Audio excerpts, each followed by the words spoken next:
Welcome to Heaping Spoonful, a twice-monthly conversation with restaurateurs, chefs, growers, and others who have helped generate the legends associated with the eateries across the Mid-South. The team at Benny Keith is proud to sponsor this adventure with the goal of preserving the stories that have helped cultivate an amazing food scene across the Mid-South. So kick back and enjoy a Heaping Spoonful.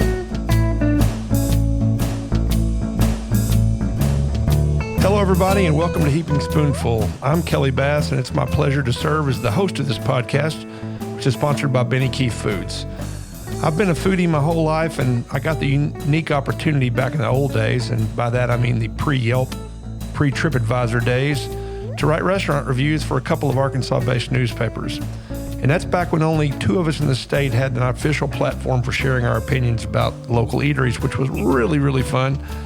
And missed those days. And now everybody's a critic. On Heaping Spoonful, we get the chance to chat with chefs and restaurateurs across the Mid-South. And today we're talking with a man who does more than just be a chef or a restaurateur. He runs an entire country club and has for years. And while that is a massive operation, he's still renowned and honored as one of the top chefs in Arkansas. Today, our guest is Jamie McAfee, who is the general manager of the Pine Bluff Country Club in Pine Bluff, Arkansas. So welcome to Heaping Spoonful. Jamie, thanks for taking time to visit with us. Glad to be here. Good. I am glad you are. As I'm doing with each of my conversations these days, I'm telling listeners we're recording this episode in mid-April of 2020, and that's a different sort of time in the world. You and I have been around a long time, and just like nothing we've ever experienced. And it's certainly been quite the challenging time for the hospitality business. You're in a little different situation than most of the chefs I've been talking to, in that you work at Pine Bluff Country Club, which is much more than a restaurant. And while I know you as a chef, you are the general manager of the country club and have been for more than 17 years. So in this age of social distancing, I'm sure it's got your facility pretty well shut down. What's the situation there in Pine Bluff? Kelly, it's it's been just like a learning curve for all of us. It's we basically have a golf superintendent that maintains our greens and our grounds, and we have a golf pro that basically has his own business inside the country club. So, I don't do a lot with them. I've helped guide them. They are very good people, and I'm a true believer in you hire good personnel. You don't have to tell them what to do or how to do it, because I don't know how to grow grass. Don't want to. Right. And don't want to be a golf pro, but we hired a very good one. And, the only thing I basically do general manager-wise with them is I just give them input. I give them the input that I hear from the members, typically when they get into the bar situation and start talking, they tend to, voice their true opinion. So sure. I just give them feedback and help them. The last couple of weeks, we've been obviously going over budgets and trying to keep everybody employed, just trying to look at how many man hours we are spending versus what we have coming in. Sure. Are people able to play golf during this time, as long as they're in their own cart and kind of keeping away from one another? As long as they are in their own cart, they can play golf. The thing that's had us basically shut down on the golf course the last couple of weeks is weather. Rain. Yeah. Right now of course, we've been without power in Pine Bluff since Sunday. Yeah. So we probably got, we have 5 lakes on our golf course. Now we have 7. And we typically pump our excess water back into the bio. So without electricity, you can't even hardly, right. Our 180 acres have been turned into 40 acres of water right now. Sure. Well, pre-storm, when people were able to play golf, are you able to supply them with any kind of food and drink, or you just having to do that kind of curbside, or do you have that part shut down? we are doing everything curbside. Now, we can't serve mixed drinks, but, Right. Just like any other restaurant in the state, we can serve whole bottles of wine, whole bottles of beer. Yeah. You can come up to the curbside and get it. And if they play golf, they have to, ride in the golf cart by themselves. Sure. I think the only exception to that rule of husband and wife, obviously they together all the time anyhow. Sure. But or you have the ability to walk. Golf has been not good for us this month because of the weather. We've had a tremendous amount of rain, and we live right on the bayou. And, to give you a history, I think we're the first country club on Bayou Mafali Hill, and bayou this year is the last one on Bayou Mafali Hill, Monroe. Wow, that's interesting. Well, so you're making the best of it. Other than the weather, you're making the best of it that you can make in these kind of times. So you've been, and correct anything I say that is not correct, but my research tells me you've been in the hospitality business for more than 35 years, and it's always been in the country club world, about half in McGee, Arkansas, and about half in Pine Bluff, Arkansas, which again, for those who are not local to the area, those are both major areas of southeast Arkansas, McGee more so than Pine Bluff. So how did you come into that? Your father was a country club chef, right? I did grow up in the country club chefing world. So, my daily chores around the house was not typical amongst teenagers. Mine was helping prep Daddy for the kitchen.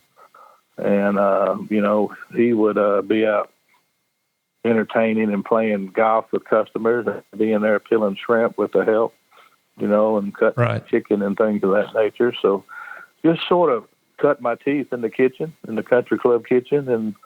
And where was that country club? It's Delta Country Club in McGee. Okay, so that was in McGee. Okay, so that's where you started. Mm-hmm. Wow. And they spent 40 years there, and then when he got sick and had to retire, I took it over and ran it for 18 years. Wow, it was a very popular country club for a long time, but in the hospitality business, you need one thing. You need, in the country club business, you need membership, and you need people using the club. And with the, turn down in economics when we went through our first recession, that club went from 250, 60 members down to 100, 20 or 30. So, being able to make a good living was becoming very difficult. So I had some acquaintances that used McGee Country Club a lot. They decided to hire me at Pine Bluff, and we made a move. Yeah, well, and the economic realities of many places have changed with the mechanization of farming and some other things that have gone on in the world, and that certainly has an impact on places like country clubs. But again, we've had a variety of guests on Heaping Spoonful, and some of them have operated a small independent restaurant, and that's a whole different operation than running a country club restaurant situation. But particularly because country clubs often are the home of banquets and weddings and big events that are more than just serving dinner to the members. What are some of the other differences of your realities? And again, we're talking about in the good times when you're up and running and booming and aren't getting rained out and aren't getting COVIDed out. What's the differences in running a restaurant like that and in running a small shop, maybe in Hillcrest or something? I think it's the interesting is that you get to build great relationships with your membership. We have 300 members, and over 17 years, me and my wife get to know all of them personally. We know even if a waiter or a waitress makes a mistake on Kelly Bass's order, typically I can walk downstairs and say, "Why are you eating your steak this way?" Well, I don't eat it that way. So you become family, and the relationships become, something that you cherish. So we really don't need a printed system. I mean, as soon as I see the order, I can pretty well tell if it's for Kelly Bass or if it's for so-and-so, any member. You become very close to them. We are, in Pine Bluff, our business is, we did 1.8 million last year. Wow. And that is divided up in the catering, that's divided up in the banquets, and that's, a la carte.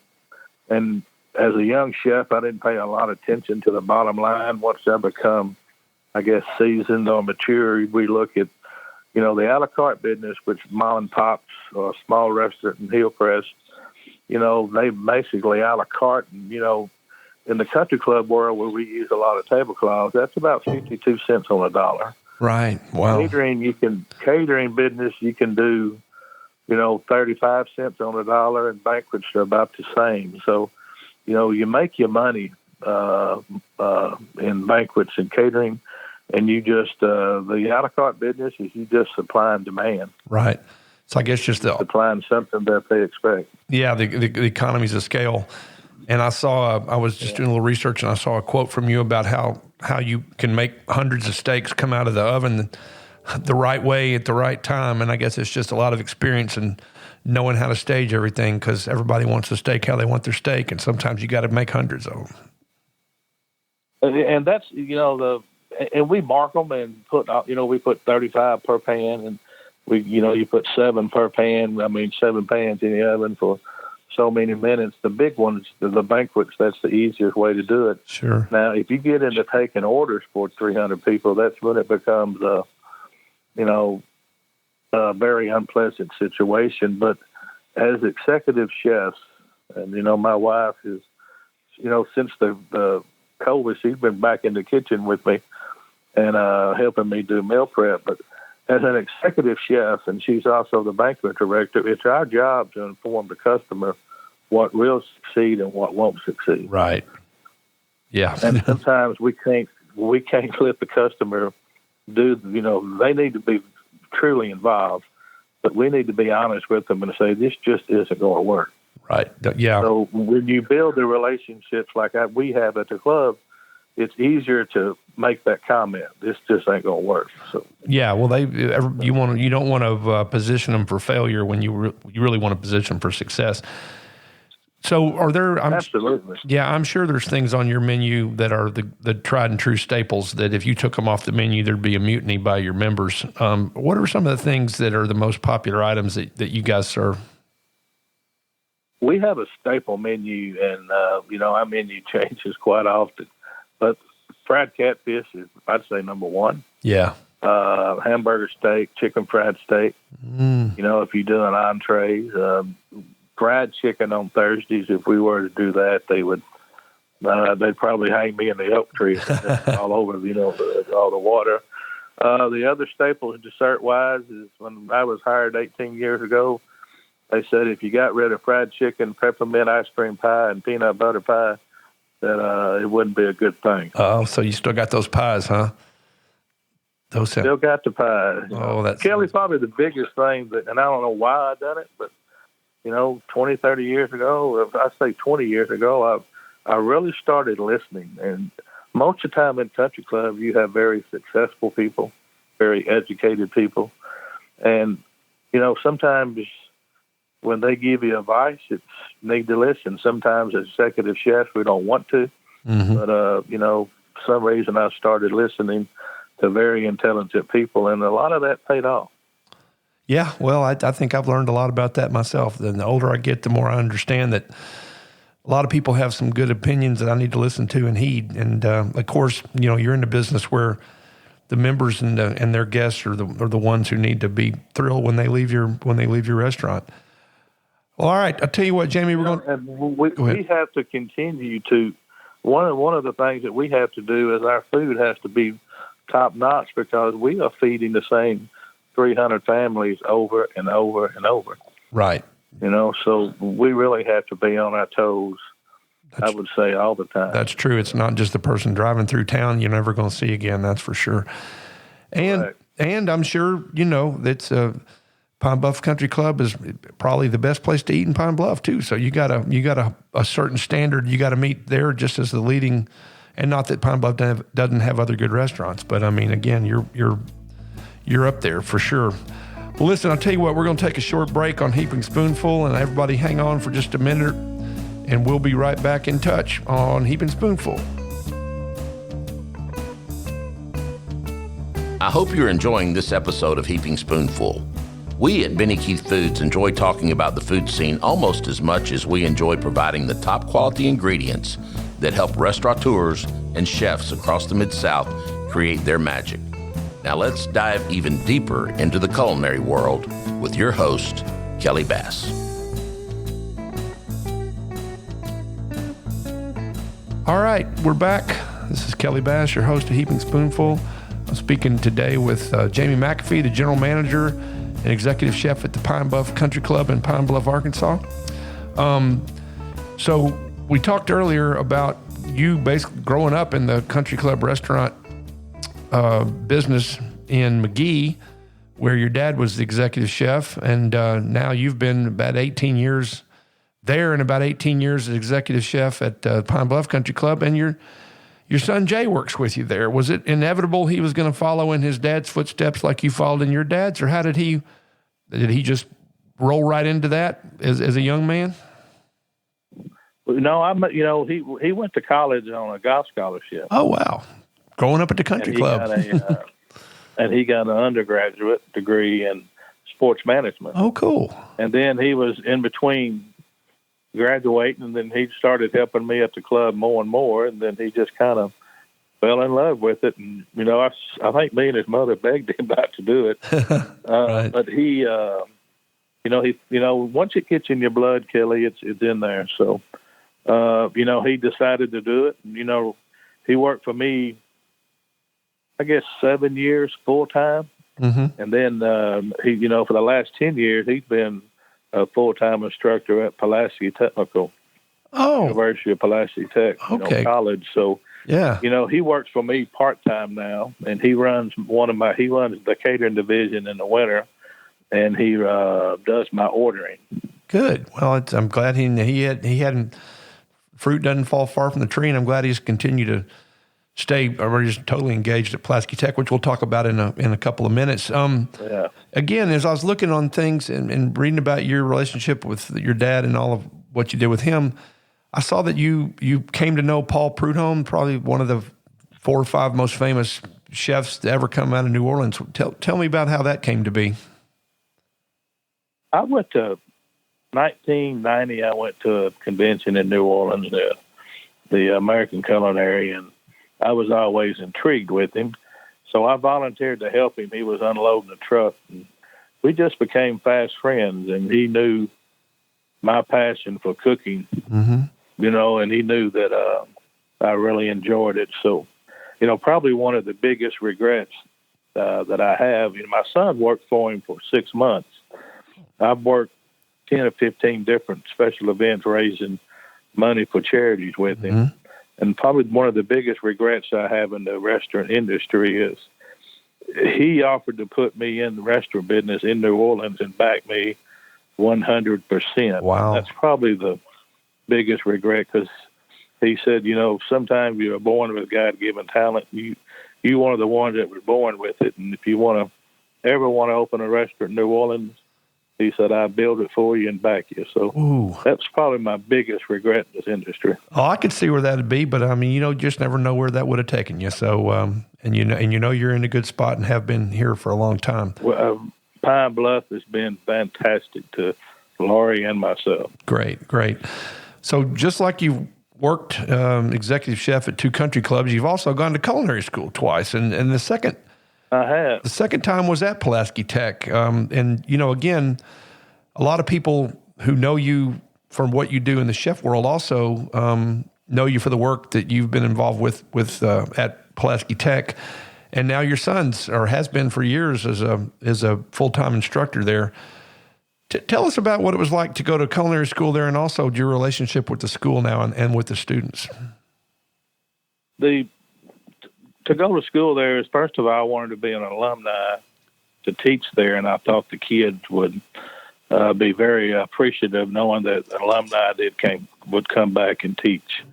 And when you're born with a talent, and people say that I am, it's easy to, give back.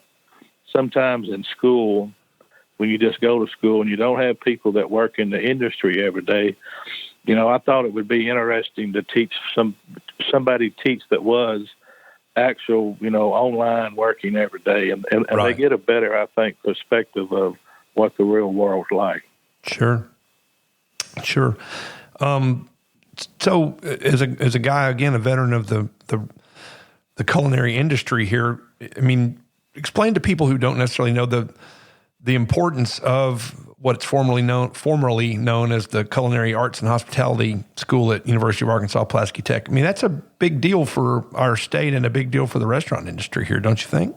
Oh, it's huge, Kelly. We was ranked the top 20 culinary schools in the nation, this past year. And what it does is, first of all, if you're a student, you get, some of the best instructions that the United States has to offer here in the state of Arkansas. Right. You don't have to travel. You don't have to, worry about housing and things of that nature. And then once you graduate, you have so many alumni in this state that it just sort of opens doors that,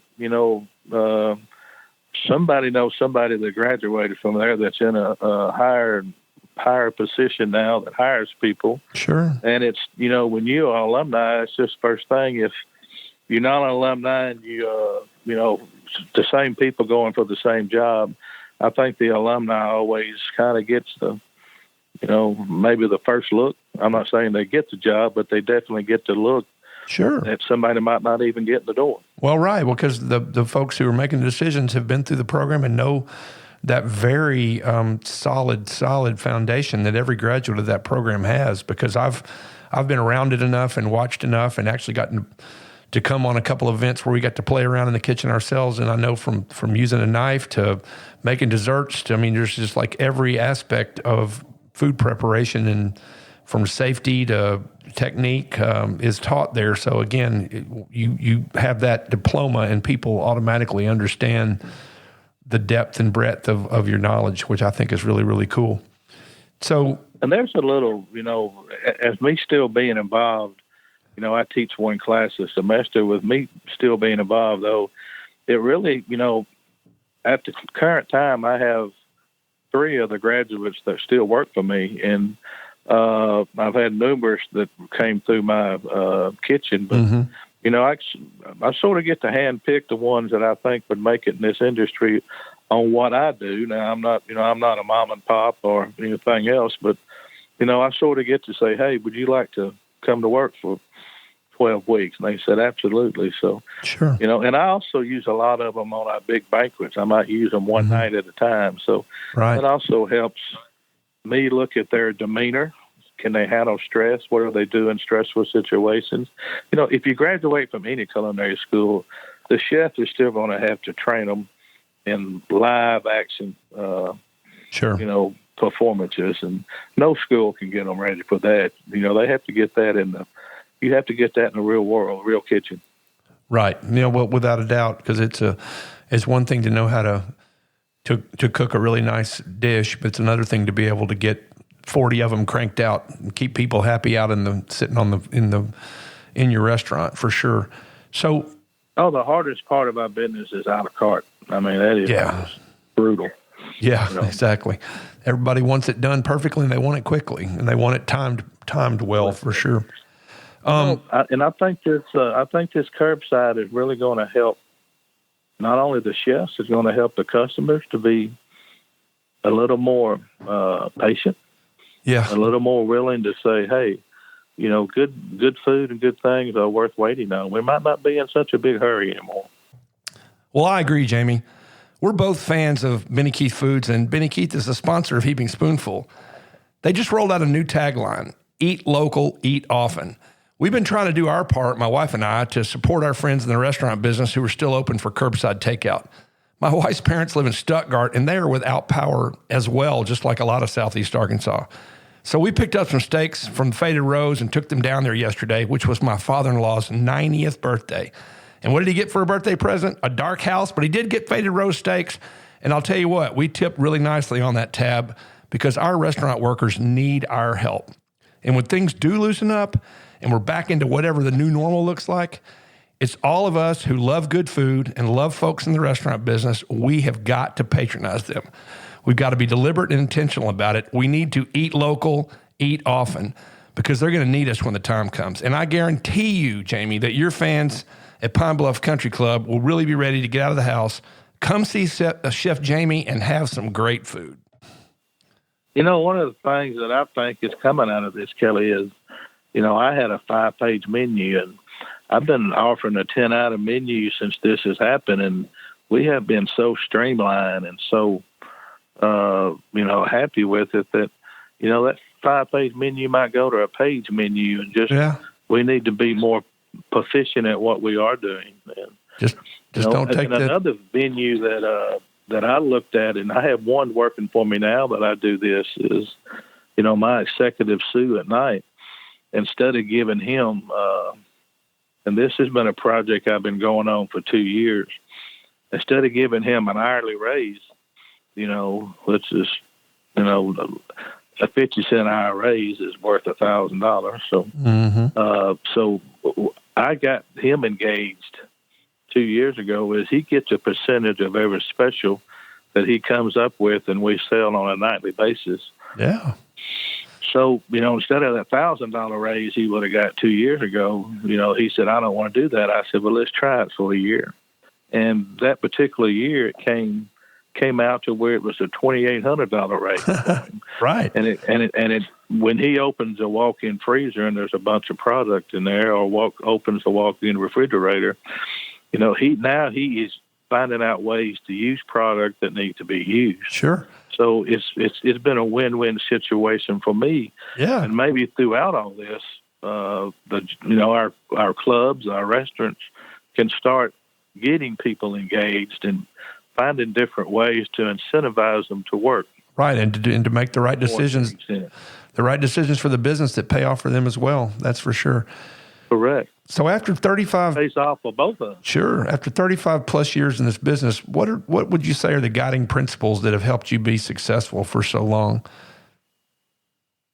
Well, number one is, I would say, my work ethic. Mm-hmm. I have extreme. Some people would probably call it workaholic. The second is, I love to change. Good. I love to look at different foods and change and challenge myself to stay with the groove, as what you'd say it, with what's popular. I even have a food trailer now. Oh, do you? And on my days off, and we're not doing anything and things of that nature, is, instead of playing golf or fishing or hunting like I used to, now you find me in the food trailer. And, we have tons of talent in food trailers in this state. Sure. And, it's a great way to meet people. It's a great way to, showcase the quality of food and different types of food that we know how to cook, but we're scared to put it on an upscale menu. Right. What is upscale food in a food trailer? Right. What's the theme of your food that you serve there? We have no theme. Okay. We change from week to week. Our food trailer is named Chef's Table, and the reason we named it Chef's Table is because I wanted to invite different chefs to be guests on the food truck, just like you would in any other thing. That was the whole purpose behind the naming. That's cool. Good. Is that pretty much and around Pine Bluff, or do you take it elsewhere? I've been to Little Rock once, but we hadn't been out much since this outbreak. But and a lot of weddings, a lot of these people under 40 are getting married and want to go to a barn that has no kitchen. So it's also a way to cater big events. Mm-hmm. We bought it mainly to do special events with, but the days that we have been out, and people don't get to come to a private country club, they have really been very supportive and very appreciative of, what they would say very high-end food done well. Yeah, cool. That's really good.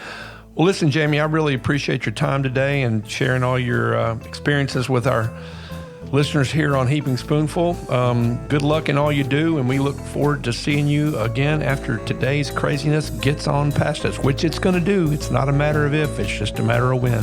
Thanks, everybody, for tuning in, and please check back for other episodes of Heaping Spoonful.